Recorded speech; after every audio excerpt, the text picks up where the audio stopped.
If you're new to Ask Reddit cheating drama, make sure to subscribe and like the video. It only takes a few seconds, but it really motivates us to create more crazy cheating stories. They say the most dangerous betrayals don't start with lies. They start with silence, with glances that last too long, with smiles meant for someone else. And by the time you realize what's happening, the person sleeping beside you is a stranger wearing the skin of the one you loved. This is the story of a man who had everything, until the quiet cracks in his marriage split open and swallowed the life he built. But this isn't just about betrayal. It's about uncovering truth, surviving the collapse, and learning that sometimes healing begins where love ends. This is the suburban lie. They say the suburbs are safe, predictable, clean. That's the point, isn't it? You mow your lawn, you wave to your neighbors, you host cookouts on Sundays and kiss your wife goodnight in the same bed you've shared for 20 years. But safety is a mirage. It takes one wrong glance, one moment too long on a face you thought you knew, to realize your life is not what it seems. My name is Ethan Caldwell. I'm 47 years old. I live in a gated community just outside of Charleston, South Carolina, where the trees are always in bloom and every home looks like it belongs in a lifestyle magazine. I'm the vice president of a regional bank, a father of two, and up until 2 months ago, a husband to a woman I thought I understood. Her name is Nina. We met in college. Me, the awkward economics major with a military scholarship. Her, the graceful ballet dancer with calloused feet and eyes that saw right through me. She was quiet, never overly affectionate, but magnetic in a way that made everything else fade. We married young, had 2 kids before 30. Camille is now 17, top of her class with eyes too sharp for her age. Jackson is 14, always in motion, a burst of energy even when he sleeps. Nina stopped dancing professionally after Camille was born. Now she teaches Pilates 3 times a week at the Charleston Wellness Center and leads weekend classes in a renovated barn behind our house. Our backyard has a pool, a koi pond, and 3 different wind chimes she bought on a whim in Asheville. We were happy, I think. Or maybe we were just busy. On a warm Tuesday afternoon in late March, I came home early. Quarterly review meetings had been moved to Zoom, and I couldn't stand another second of screens. I pulled into our stone driveway at 4:15 p.m., a good hour earlier than usual. The air smelled like lavender and cut grass. Jackson was at a friend's house. Camille was still at debate club. The only car in the driveway was ours. I opened the door and heard the soft splash of water. The pool pump? I stepped outside. That's when I saw him, Marcus Allen, standing by the pool shirtless, sweat glistening on his chest as he rolled up a tangled hose. Nina stood nearby, wearing her black tank top and high-waisted leggings. They were laughing about something I wasn't part of. "Ethan!" Nina called when she saw me. Her smile didn't falter. "Didn't expect you so early." "Meetings wrapped up fast," I said evenly. "Everything okay with the pool?" "Just a clogged filter," Marcus said, offering a firm nod. "Happens every spring. All set now." "Appreciate it." He picked up his duffel bag, threw it over one shoulder, and walked past me with a quick, "Have a good one, sir." "See ya, Marcus," Nina called. Then she looked at me. "You want iced tea? I made some." I said yes, but something inside me whispered you should have said no. Marcus became a regular presence after that. At first, it made sense. The pool needed prepping for summer. Then the guest bathroom had a leak. Then he helped repaint the sunroom ceiling after a mild storm. But there were small things, always small at first. Nina started wearing perfume again. Not the kind she wore to church, something deeper, more sensual. I noticed a new set of lingerie tags in the bathroom trash. Her phone began buzzing after 11 p.m., and she'd silence it without looking. I chalked it up to midlife rediscovery, to stress, to hormones, to everything but what it really was. The real shift came when Camille asked me a question over dinner. "Dad, do you know a guy named Marcus?" I looked up from my pasta. "Sure, he's the pool guy." "He drives a black Silverado with the red stripe?" "Yeah, why?" She twirled her fork, not meeting my eyes. "I saw his truck parked by the Pilates barn the other day, like late, after your bedtime. Nina paused, her fork hovering mid-air. "He helped me with the speakers," she said quickly. "I couldn't get them synced." "Ah," I said. "Bluetooth rebellion."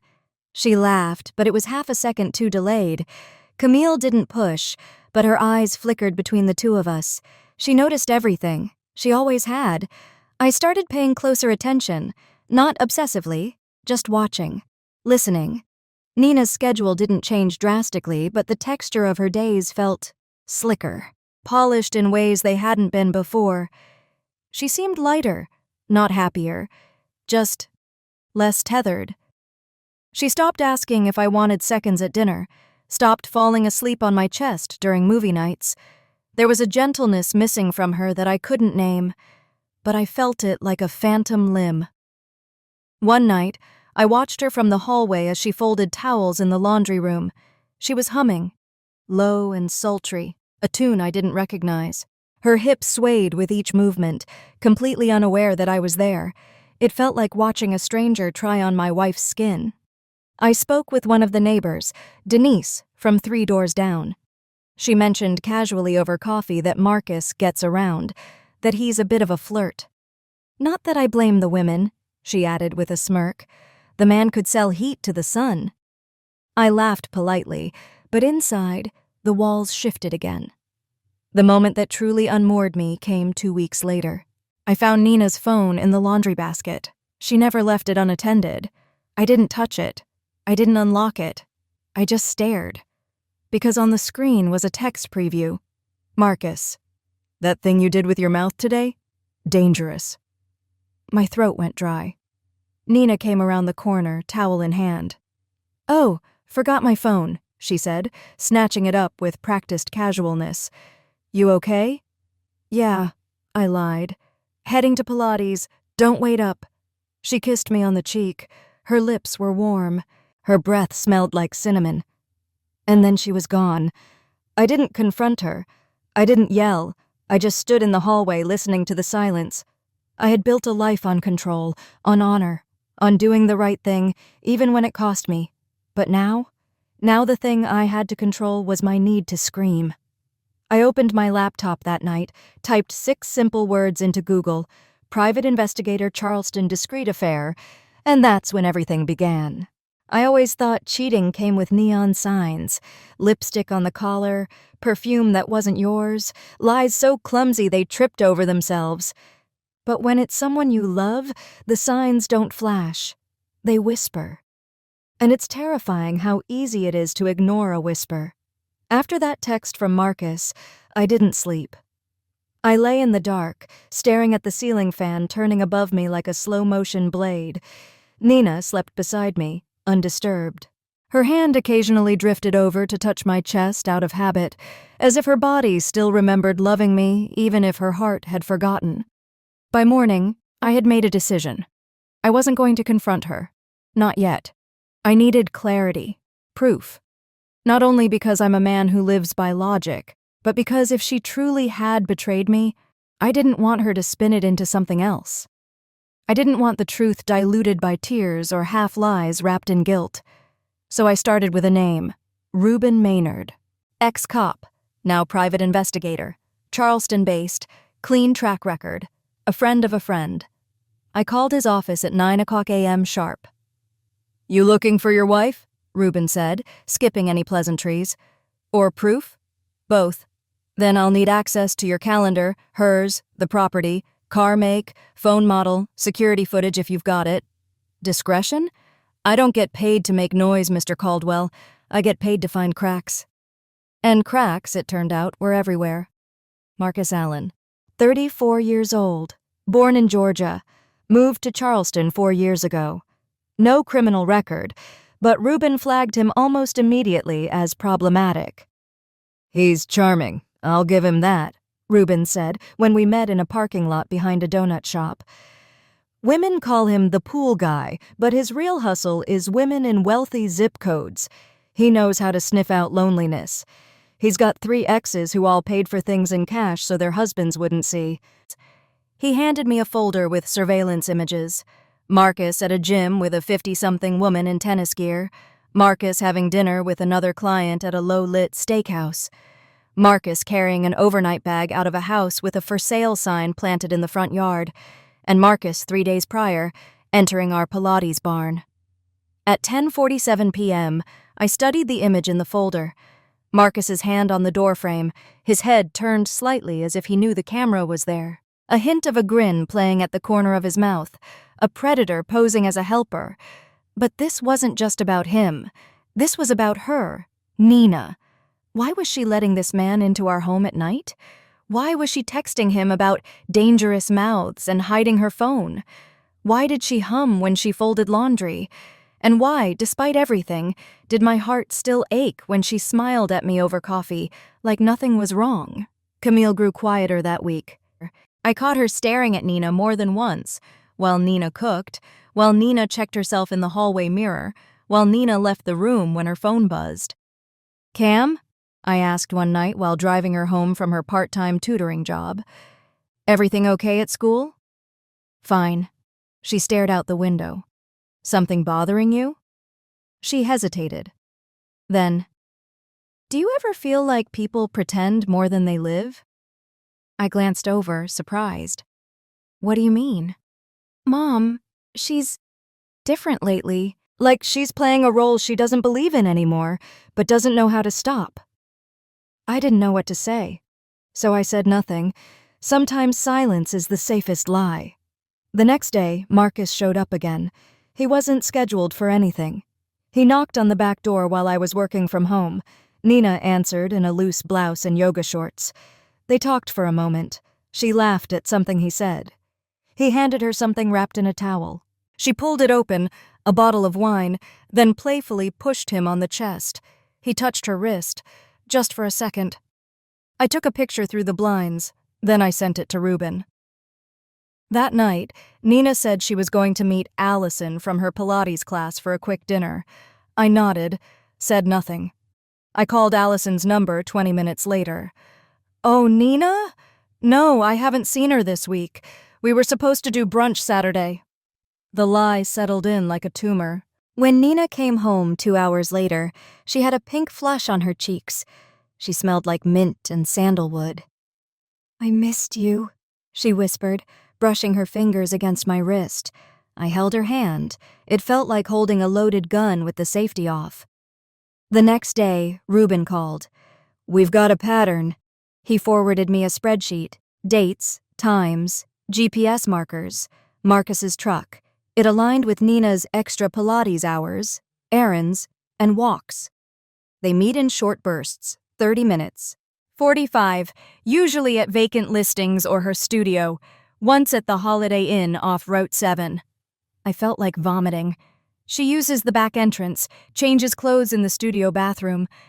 He's always early. She's always smiling.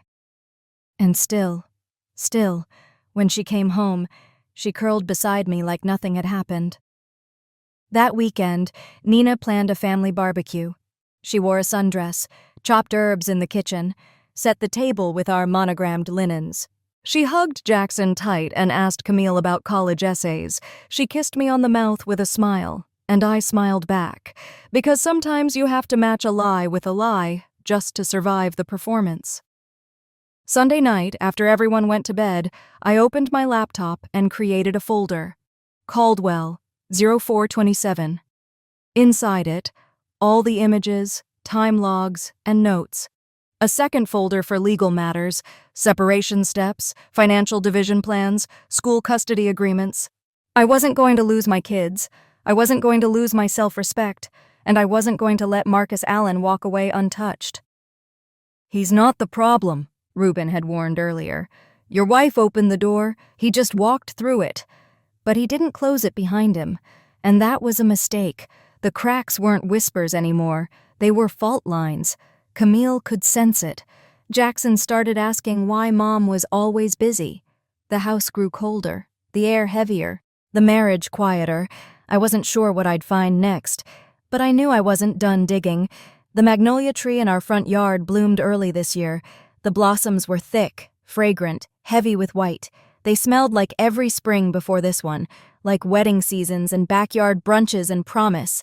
But this year, the scent made me nauseous. Because this year, I knew the truth. Reuben called just before noon. "You ready?" "No," I said, "but bring it anyway."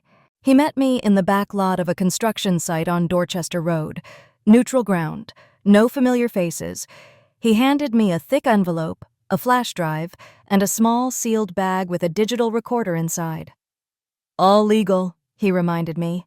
"Single-party consent in South Carolina. She never noticed the mic in the glove box." "I know. Everything you wanted is in there. Everything you didn't want to." I didn't go home. I drove to Folly Beach, parked on a quiet overlook facing the water, and opened the envelope. The first page was a summary. Subject: Nina Caldwell. Affair confirmed with Marcus Allen. Frequency: 2 to 3x per week. Locations: private listings, X6, studio barn, X4, hotel, X1, vehicle, X2. Duration: ongoing, 2 months minimum, likely longer. Then came the photos. Her leaning across his lap in the studio, laughing. Him lifting her up in a vacant sunroom, her legs around his waist. Them half-dressed on our guest bed, blinds closed, time-stamped 3:17 p.m. on a Wednesday. Every picture stripped away another part of the woman I thought I knew. The audio was worse. Reuben had cleaned it up, labeled each file. Audio number 3. Afternoon drive, 12:12 p.m. Nina's voice, soft, girlish, unfamiliar. He still doesn't suspect. Poor Ethan. He's so stable, like a Labrador in khakis. Marcus laughed. "Don't knock Labradors. They're loyal." "Loyal's boring. You? You're chaos. I didn't know I needed that." Another clip. In her car after a session. "We shouldn't. Not again. Not here." Marcus: "We already did. Might as well enjoy the encore." Then the unmistakable sound of kissing, the click of a seatbelt, laughter, moaning. I ejected the drive, threw up on the sand. The wind coming off the ocean wasn't enough to keep me upright. I knelt in the gravel, gripping my knees, trying to breathe through the spinning. It wasn't just sex, it was contempt. Not just betrayal, but mockery. She called me too safe, too trusting. The same man who carried her through 2 pregnancies, who paid her student loans without hesitation, who buried her father while she shook in the church pew beside me. Too safe. I drove home on autopilot, the audio ringing in my skull like a gunshot. That night, Nina made lasagna. She poured my wine. She told me about her day, the ladies at Pilates, a student who cried in child's pose, how she might sign up for a Thai cooking class. I nodded, smiled, kissed her cheek. "You're quiet tonight," she said gently. "Just tired." "Want a back rub later?" I looked at her soft eyes, her smooth skin, her fingertips red from stirring sauce. She had touched him with those same fingers 3 days ago. "Sure," I said. "That sounds nice." I didn't sleep. I went to the study, sat in the dark, opened a second folder on my laptop. Folder name: Reclamation. Inside, my will, property deeds, savings accounts, custody plans, a list of passwords, everything Nina might try to access, everything I would protect. I wasn't planning an escape.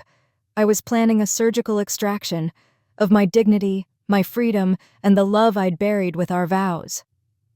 The next morning, I dropped Jackson off at school. He hugged me like usual, his backpack thudded against my leg. "You and Mom okay?" he asked out of nowhere. "Why do you ask?" "Just feels different. Kids always know, even when we pretend." I ruffled his hair. "We're figuring things out." He nodded and ran toward the gym. I sat in the car, eyes burning. At work, I scheduled a meeting with our corporate counsel. "Hypothetically," I said, "if a VP were going through a private family separation, What measures could he take to protect long-term assets? No one blinked. They handed me forms, gave me discreet names of family lawyers, directed me to a firm that specialized in high-conflict divorces. I didn't tell them it wasn't high conflict yet, but it would be. That night, Nina initiated sex. She wore a black silk slip I hadn't seen in years. She pressed herself against me, warm and practiced, whispering things into my ear that she used to say when we were in our 20s. I played along, because I needed the full performance. I needed the proof to be complete. Her breathing quickened. Her hands gripped my shoulders. And all I could think was, what did you whisper to him? Did you close your eyes and think of me? I came apart inside her, but not with pleasure, with mourning. She fell asleep with her hand on my chest. I lay there for hours, staring at the ceiling, wondering if the magnolia tree outside would bloom again next spring, or if I'd be gone by then. Tomorrow I would call the lawyer. Tonight I memorized her betrayal like a prayer. There's a moment in every war when the soldier stops being afraid. He's still alert, still calculating. But fear no longer fogs the mind, it sharpens it. I reached that moment the morning I called my attorney. His name was Clark Venson, and he came highly recommended from our firm's general counsel. 49, soft-spoken, with pale eyes and the kind of presence that calms rooms. "You're not angry," he observed as we sat in his private office overlooking Charleston Harbor. "That's good. Anger leads to mistakes. You seem resolved." "I'm not here to destroy her," I said, "but I won't let her take more than she already has." He nodded. "Tell me everything." So I did.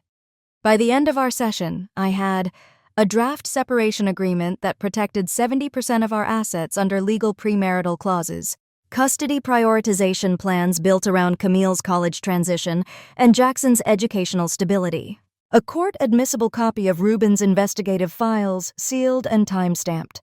Clark slid the final folder across the desk. "You're ready whenever you say the word. The question is, how do you want this to end?" I didn't answer. Not yet. Back home, Nina was folding laundry in the sunroom. She wore a loose shirt and no bra. Hair up, bare feet. The scent of jasmine drifted in from the patio. "Hey," she smiled. "You're early." "Slow day." She patted the spot beside her. "Come relax." I sat. She rested her head on my shoulder, humming softly. A month ago, I would have melted into her. Now I wondered if she wore this exact shirt for him too. Over the next week, I launched Phase 1, isolation. I changed all my passwords, disconnected our shared cloud storage, redirected our bank notifications to a private inbox. Nina never noticed. She was too busy texting in corners, disappearing during extra sessions, and returning home with a glow that wasn't mine. Then came Phase 2, discreditation. Rubin and I compiled Marcus Allen's romantic portfolio from other clients, 5 women across the Tri-County area, all mid-30s to mid-50s, married or recently divorced. All paid him cash for services. One woman, Carolyn Frank, gave him a car. Another, Patrice Lyle, had to block him after he tried to move in. We assembled statements, discreet, anonymous, corroborated by surveillance. Then I made an anonymous drop to Charleston Home Services Licensing Board. Marcus Allen's days as a contractor were numbered. Nina didn't know any of it, but she started getting nervous. I noticed her checking our bank accounts more often, asking about refinancing the mortgage just in case, testing boundaries.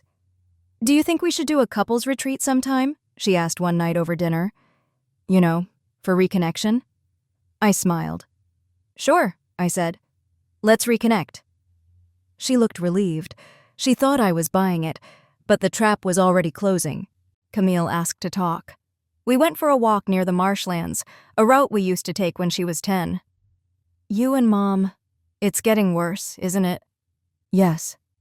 "Is it about someone else?" I stopped walking. She waited. I didn't answer directly. "You're smart, Cam. Trust your instincts." She nodded slowly. "I'm staying with you if things change. I love Mom, but she's different. And you've been real, even when you're quiet." Her words broke something soft in me, but I held it together. That night, Nina came home later than usual. She smelled like citrus soap, different from her usual lotion. "Sorry," she said. "Patrice and I stayed late after class." Patrice Lyle, one of Marcus's past clients. I smiled. "All good. I'll be out early tomorrow. Golf with the guys." It was a lie. I wasn't going golfing. I was going to end this. The following morning, I parked outside Renard Roofing and Pools, where Marcus sometimes worked under the table. He arrived at 7:43 a.m. in his black Silverado with the red stripe. I followed him to a small strip mall, where he stopped to get coffee. Then I approached. "Marcus," I said casually. He looked up, startled, then smiled. "Mr. Caldwell. Hey, everything all right with the pool?" I smiled back. "Let's talk." We sat in the outdoor seating area. I slid an envelope across the table. Inside, photos, transcripts, and a signed affidavit from Patrice. His smile cracked. "Look, man, this ain't what you think." "It's exactly what I think." "Your wife. She came to me. I didn't—" "I know. That's why I'm not punching you. Yet." He swallowed. "What do you want?" I leaned in. "I want you out of my life. My wife's life. My street. My state. Or what? I will bury you in paperwork, restraining orders, IRS audits, and the kind of noise you can't flirt your way out of." He blinked. I stood up. "You've got 3 days." He left town the next afternoon. Nina didn't notice, at least not outwardly. But she got quiet, colder, started checking her phone compulsively, then setting it face down. I waited, because the final phase was coming, and she would never see it coming. The day I gave Nina the divorce papers, the magnolia tree dropped its last bloom. I remember watching it through the kitchen window that morning, one pale petal drifting through the breeze, landing soundlessly on the lawn. No thunder, no lightning, just quiet. Like the end of something that had been dying for a long time. She found the manila envelope on the kitchen table when she came back from her morning class. It was next to her water bottle, her planner, her pink yoga towel. For a second, I saw her hesitate, like she already knew what it was before opening it.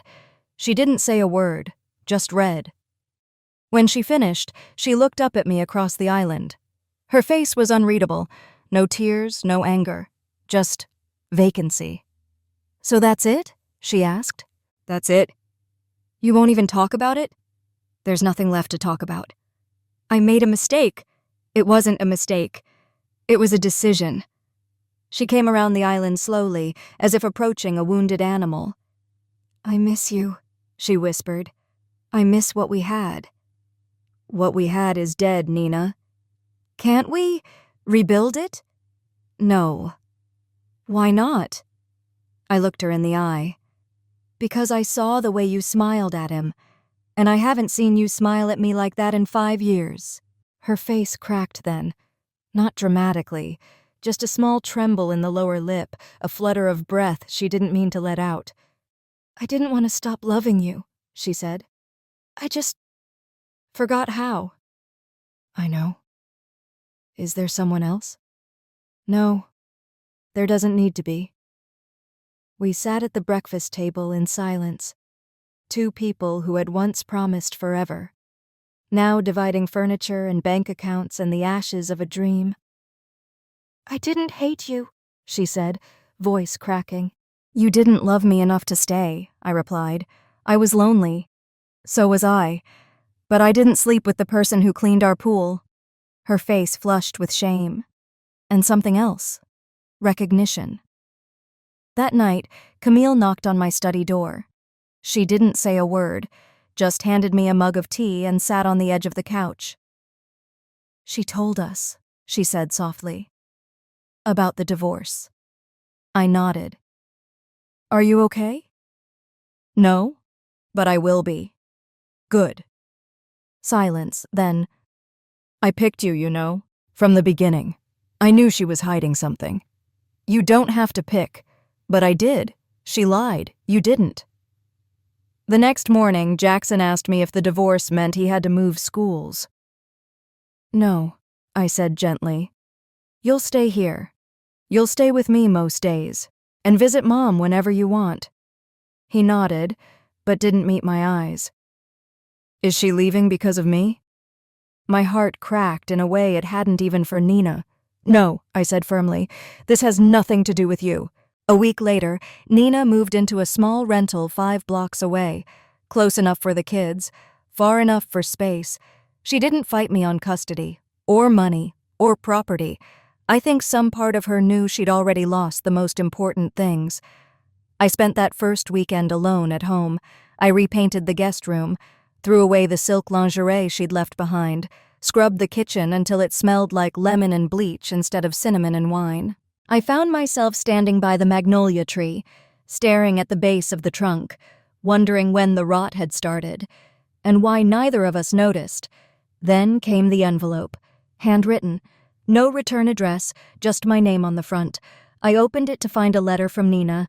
"I'm not asking you to come back. I'm just asking you to remember that once I was yours too." And it was real, even if I forgot it for a while. I folded the letter, put it in the drawer beside my bed, not to keep it close, just to remember that even endings start somewhere good. 6 months passed. Camille left for college. Jackson started playing lacrosse. The house got quieter and lighter. I started cooking again, took long walks, subscribed to a vinyl record club for no good reason other than the sound was warmer. One night I passed Nina on the sidewalk near the market. She was with a man, taller than me, button-down shirt, quiet-looking. She didn't see me, but I saw her laugh, the same laugh I once fell in love with. And instead of pain, I felt peace. Because that laugh, it wasn't mine anymore, and I didn't want it to be. Later that evening, Jackson sat beside me on the porch. "You okay, Dad?" "Yeah, I think I finally am." "Do you still love Mom?" I thought about it and smiled. I'll always love the woman she used to be, and I hope she finds her way back to that. "Do you hate her?" "No, I just released her." The magnolia tree bloomed again the next spring. Camille came home for break and brought her new boyfriend. Jackson made varsity. And me? I planted new grass beneath the magnolia. Because sometimes the best way to move on is to let things die and grow something better from the roots. The magnolia tree bloomed again the next spring. Camille came home for break and brought her new boyfriend. Jackson made varsity. And me? I planted new grass beneath the magnolia. Because sometimes the best way to move on is to let things die and grow something better from the roots. It wasn't some grand gesture. No fireworks, no cinematic music, just a man with a bag of seed and a rake in his hands, finally planting something for himself. That evening, I stopped by Whitaker & Sons Books, a small brick-walled place tucked into a corner near the market. I'd passed it a dozen times and never once gone in. Inside, the smell of old pages and coffee hung like incense, and behind the counter stood her, brown eyes, hair in a low knot, a bookmark tucked behind one ear. She looked up and smiled, not too wide, just enough. "Looking for anything special?" she asked. "I'm not sure," I said honestly. "Maybe something I forgot I loved." She tilted her head thoughtfully, then handed me a worn copy of The Old Man and the Sea. "Start here," she said. "It's about loss and quiet strength and deciding not to die even when you want to." I smiled. "That sounds familiar." We shared coffee at the small corner table. Her name was Isabel. She spoke softly, listened intently, laughed in a way that didn't chase silence away, but invited it to sit with us. I didn't tell her about Nina, not at first, and she didn't tell me who had broken her either. Somehow we both understood there's a kind of peace in not rushing the ruins. We began slowly, intentionally. Walks, coffee. A movie that neither of us watched because we were too busy asking questions that had nothing to do with favorite colors or astrological signs. Instead, when did you know it was over? What helped you forgive? What's the one thing you won't compromise again? And then, what are you afraid of still? One night, as rain tapped against the kitchen window, she stood barefoot in my living room, holding a glass of wine. The kids were at their mom's. The house was quiet, But it didn't feel empty. "You know what I admire most about you?" she asked, watching me from the other side of the island. "What?" "You didn't let the fire turn you cruel." I set down my glass. "I almost did." "But you didn't. That matters." Weeks became months. I didn't introduce her to the kids right away. When I did, Camille smiled a little too knowingly. Jackson asked if she liked Star Wars. She said yes, but only the originals. That earned her a handshake. The final time I saw Nina alone, it was in the school parking lot. Jackson had left his lunchbox in her car. She handed it to me. No drama, no bitterness. "You look different," she said. "How so? Lighter?" I nodded. "So do you." She smiled, and for the first time in years, it wasn't the smile of a woman hiding. "She's good for you," she added. "She is. I'm glad." That was it. No need for closure. We'd already closed the chapter. This spring, Isabel helped me replant the garden bed by the patio. "What's this one called?" I asked, pointing at a small white flower. "Star jasmine," she said. "Smells sweet when it blooms." "Is it hard to grow?" She smiled, brushing dirt from her palms. "Only if you ignore it. Some stories end in heartbreak, some in redemption. Mine? It ended in silence, in patience, in bloom. And this time, I remembered to water the roots. Not every heartbreak ends with revenge, and not every healing begins with forgiveness. Sometimes the bravest thing a person can do is walk away without burning the house down. He didn't get back what he lost, but he found something better, himself. And maybe, just maybe, the version of him that rose from the ashes was the one he was always meant to be. Thank you for watching this journey. If it made you feel something, if it mirrored a scar you carry quietly, then know this: you're not alone, because love can break us, but truth will rebuild us. Until next time, stay grounded, stay honest, and stay human.